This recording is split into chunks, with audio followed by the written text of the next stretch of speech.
Personal finance opinions YouTube channel में एक और वीडियो में आपको खुशामदीद। पाकिस्तान स्टॉक मार्केट में जो भी लोग लॉन्ग टर्म इन्वेस्टिंग करते हैं या डिविडेंड इन्वेस्टिंग करते हैं उनके लिए ये चीज़ बड़ी मैटर करती है कि कोई कंपनी जो डिविडेंड दे रही है उसकी डिविडेंड फ्रीक्वेंसी क्या है। ज़्यादातर जो इन्वेस्टर्स होते हैं उनकी कोशिश होती है कि वो ऐसी कंपनीज़ में इन्वेस्ट करें जो कि रेगुलरली डिविडेंड पे कर रही हैं, क्योंकि बहुत सारे लोग इसको as a passive income stream लेके चल रहे होते हैं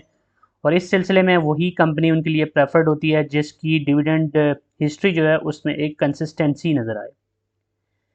पाकिस्तान स्टॉक मार्केट में बहुत सारी ऐसी कंपनीज हैं जो कि साल में एक दफ़ा अपने फाइनल रिजल्ट के साथ डिविडेंड अनाउंस करती हैं। कुछ ऐसी कंपनीज हैं जो हाफ ईयरली रिजल्ट के साथ भी डिविडेंड अनाउंस कर देती हैं, ये साल में 2 दफ़ा उनका डिविडेंड होता है। कुछ ऐसी कंपनी हैं जिनकी कोई कंसिस्टेंसी नहीं है, कभी वो क्वार्टरली बेसिस पे जो रिजल्ट है उसके साथ डिविडेंड दे देती हैं, कभी स्किप कर देती हैं। इस वीडियो में मैं 10 ऐसी कंपनीज़ को लेकर आया हूँ रिसर्च करके, कि जो गुज़श्ता 2 साल का अगर हम उनका ट्रैक रिकॉर्ड देखें, यानी पिछले 8 क्वार्टर्स का ट्रैक रिकॉर्ड देखें, तो उसमें ये मुसलसल आपको डिविडेंड दे रही हैं बाकायदगी के साथ, यानी साल में 4 दफ़ा डिविडेंड देती हैं based on every quarterly result. वो लोग जो कि रेगुलर एक पैसिव इनकम की मद में डिविडेंड हासिल करना चाहते हैं उनके लिए ऐसी कंपनीज बहुत अट्रैक्टिव साबित होती हैं। इसलिए आई होप कि ये वीडियो और इसमें जो इन्फॉर्मेशन है वो आपके लिए as a value investor, as a long term investor useful होगी। यहाँ पर एक चीज़ वाज़ेह कर दूँ मैं, और थोड़ा सा आपकी इन्फॉर्मेशन के लिए, कि कोई कंपनी अगर साल में एक दफ़ा डिविडेंड देती है या साल में 4 दफ़ा डिविडेंड देती है या साल में इससे ज़्यादा या इससे कम जितनी दफ़ा भी डिविडेंड देती है, इम्पॉर्टेंट ये होता है कि टोटल आपको डिविडेंड मिला कितना। क्योंकि अगर एक कंपनी साल में एक दफ़ा ही आपको 20 रुपये एज एन एग्जांपल दे रही है और एक और कंपनी है जो साल में 4 दफ़ा डिविडेंड देती है लेकिन हर दफ़ा वो 4-4 रुपये दे रही है, तो रियलिस्टिकली अगर बात करें तो 16 रुपये आपने टोटल वहाँ से लिए, और जो पहली कंपनी है जिसने साल में सिर्फ एक दफ़ा डिविडेंड दिया उससे आपने 20 रुपये लिए। तो ये भी मैटर करता है कि सिर्फ फ्रीक्वेंसी को देखकर ही आपने किसी कंपनी के बारे में ये नहीं अपने जहन में बना लेना कि चूंकि ये हर दफ़ा दे रही है इसलिए यही एक अच्छा ऑप्शन है। डेफिनेटली आपको बाकी ऑप्शंस के ऊपर भी गौर करना होगा, और उस हवाले से भी वक्तन फ़वक्तन मैं इस चैनल पे वीडियोस बनाता रहता हूँ कि कोई कौन सी कंपनीज़ हैं जिनकी डिविडेंड यील्ड अच्छी है और साथ साथ उनकी जो बाकी फंडामेंटल्स हैं और जो उनकी ओवरऑल बिजनेस की स्ट्रेंथ है उसको भी जहन में रखना होता है। दूसरा इंपॉर्टेंट डिस्क्लेमर ये है कि ये जो वीडियो है इसमें जो 10 कंपनीज मैं डिस्कस कर रहा हूँ ये इन्फॉर्मेशन पर्पस के लिए है। इसका कतई ये मतलब नहीं है कि ये आपके लिए बाय कॉल है इन कंपनीज़ के अंदर। डेफिनेटली आपको ड्यू डिलीजेंस के साथ बाकी इन्फॉर्मेशन भी इन कंपनीज़ के हवाले से देखकर तब ही फैसला करना होगा कि इनमें से कौन सी कंपनी आपके लिए फेवरेबल है। इस लिस्ट में जो पहली कंपनी है वो सीमेंट सेक्टर में से है, बेस्ट वे सीमेंट, और ये एक ऐसी कंपनी है जिसमें कोई बहुत ज़्यादा वॉल्यूम के हिसाब से बात करें तो ट्रेडिंग नहीं हो रही होती, लेकिन एक कंसिस्टेंट डिविडेंड के हवाले से ये कंपनी मशहूर है और रेगुलरली हर क्वार्टर में अपने शेयर होल्डर्स को एक निस्बतन बेहतर डिविडेंड दे रही होती है कंपेयर टू अदर पीयर्स जो कि इसके सेम सेक्टर में। इस कंपनी का जो ईयर एंड होता है वो जून में होता है, इस लिहाज से 2023 का जो फाइनेंशियल ईयर था वो भी पूरा इसका हो चुका है, और 2022 और 23 दोनों के जो टोटल मिला के 8 क्वार्टर्स हैं उसके जो डिविडेंड इसने पे किए हैं वो आपके सामने हैं। क्वार्टर वन जो था 2022 का, और क्वार्टर टू और थ्री, बल्कि जो 4 क्वार्टर्स थे 2022 के उसमें से हर क्वार्टर में इसने 4 रुपये का डिविडेंड देके टोटल 16 रुपये दिए। और फिर 2023 में अगर आप देखें तो इसने पहले क्वार्टर में 4, दूसरे में 6 रुपये, तीसरे में 5 और चौथे में फिर से 6 रुपये डिविडेंड दिया। तो यूं कुल मिला के देखें तो 2022 में इसने 4 क्वार्टर्स में हर क्वार्टर के साथ 4 रुपये के साथ 16, और 2023 में अगर आप देखें तो इसने कुल मिला के 21 रुपये का अपने शेयर होल्डर्स को डिविडेंड दिया। तो एक ऐसी कंपनी है जो कि कंसिस्टेंटली और रेगुलरली आपको डिविडेंड पे कर रही होती है। अब इस लिस्ट में जो दूसरी कंपनी है वो oil and gas exploration sector से है, ओजीडीसी, और इसमें आप Q4 2023 यानी कि जो इसका क्वार्टर जून में एंड हो रहा है उसका आपको नंबर इसलिए नज़र नहीं आ रहा कि इसकी जो बोर्ड मीटिंग है वो आने वाले हफ्ते में है, इसलिए अभी इस क्वार्टर का जो डिविडेंड है वो हमारे पास उसका डेटा मौजूद नहीं है। इसलिए 7 क्वार्टर्स का रिजल्ट आपके सामने मैंने रखा है। पिछले साल के जो फाइनेंशियल ईयर है उसके अगर आप देखें तो उसमें पहले क्वार्टर में 1 रुपया 75 पैसे, दूसरे क्वार्टर में 2, तीसरे क्वार्टर में 1 रुपया, और चौथे क्वार्टर में इसने 2.5 रुपये का डिविडेंड देकर जो टोटल डिविडेंड पिछले साल का, पिछले माली साल का बनता है वो इसका बनता है 7 रुपये 25 पैसे। और अब 2023 जो फाइनेंशियल ईयर है उसके 3 क्वार्टर्स में अब तक ये अगर आप यहाँ पर नंबर देखें तो ये ₹5.80 तकरीबन दे चुकी है। ₹1.75 पहले क्वार्टर में, ₹2.25 दूसरे क्वार्टर में और ₹1.80 तीसरे क्वार्टर में। चौथे क्वार्टर का रिजल्ट इस हफ्ते में आने वाले में मिल जाएगा आपको, तो उसकी बेसिस पे ये अपनी कंसिस्टेंसी को आई होप के मेंटेन रखेगी। अब इस लिस्ट में जो तीसरी कंपनी है वो बैंकिंग सेक्टर में से इस्लामिक बैंकिंग में एक बड़ा नाम है, शरिया कंप्लाइंट कंपनी है मीज़ान बैंक लिमिटेड, और ये भी रेगुलरली डिविडेंड दे रही है और साथ साथ ये वक्तन फ़वक्तन बोनस शेयर्स भी दे रही होती है। तो अगर डिविडेंड की बात करें तो इस कंपनी का जो कि ईयर एंड दिसंबर में होता है, इसलिए इस जो फाइनेंशियल ईयर 2023 है इसके 2 क्वार्टर्स का मैंने डेटा लिया है,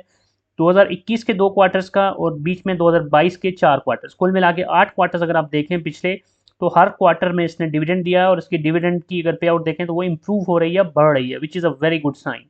₹1.50 था तीसरे क्वार्टर में 2021 के, और चौथे क्वार्टर में था ₹1.5, यानी कि तीसरे और चौथे में बराबर था। उसके बाद अगर आप 2022 के 4 क्वार्टर्स देखें तो ₹1.75 पहले दोनों क्वार्टर्स में बराबर एक एक एक पचहत्तर एक पचहत्तर दिया, तीसरे क्वार्टर में फिर इसने बढ़ा के ₹2 और चौथे क्वार्टर में ₹3 दिया था। और इसके बाद अगर आप 2023 के अब तक जो 2 quarters up to the result of 30 June पहले और दूसरे क्वार्टर का देखें तो ₹3 और ₹4, यानी ₹7 ऑलरेडी दे चुकी है। जो अगली कंपनी है वो फर्टिलाइज़र सेक्टर में से है, फौजी फर्टिलाइज़र एफएफसी, और इसका जो आप डेटा देख रहे हैं इसका ईयर एंड होता है वो जो होता है वो दिसंबर में होता है, इसलिए इसका भी 2021 के मैंने आखिरी 2 क्वार्टर्स का डेटा लेके फिर 22 के 4 और फिर 23 के 2 क्वार्टर्स का डेटा आपके सामने रखा है। Q3 2021 में ₹3.75, Q4 में ₹4.65 इसने दिए थे, और फिर 2022 में देखें तो ₹3.70 पहले क्वार्टर में, दूसरे में ₹2.10, तीसरे क्वार्टर में ₹3.18 और चौथे क्वार्टर में ₹3.15 दिए थे। और इस साल 2023 में देखें तो पहले क्वार्टर में ₹4.26 और दूसरे क्वार्टर में ₹3.15 ऑलरेडी ये दे चुकी है। अब जो अगली कंपनी है वो है डॉलमेन सिटी रीट। इसके जो डिविडेंड पे आउट्स हैं वो थोड़े होते हैं, मतलब पैसाज में होते हैं, लेकिन उसकी ऑब्वियस रीज़न ये है कि शेयर की जो प्राइस है वो भी 12-13 रुपए के आसपास ट्रेड कर रही होती है। तो ये एक छोटा शेयर है, लेकिन ये जो रियल एस्टेट इन्वेस्टमेंट ट्रस्ट यानी रीट सेक्टर का है, और इसमें जो इनको रेंटल मिल रहा होता है वही इनकी यील्ड होती है, और उसमें से फिर ये अपने शेयर होल्डर्स, जिनको यूनिट होल्डर्स बोलते हैं, उनको ये रेगुलरली अपना हिस्सा दे रही होती है। तो आप इसका देखें तो Q1 2022 में इसने 33 पैसे, Q2 में 37, Q3 में 39 पैसे दिए, Q4 में फिर 41 पैसे, और फिर आगे अगर आप Q1 2023 देखें तो इम्प्रूव होते हुए 43 पैसे, Q2 में भी 43 पैसा, Q3 में मज़ीद इम्प्रूव होकर 45 पैसा, और Q4 में इसने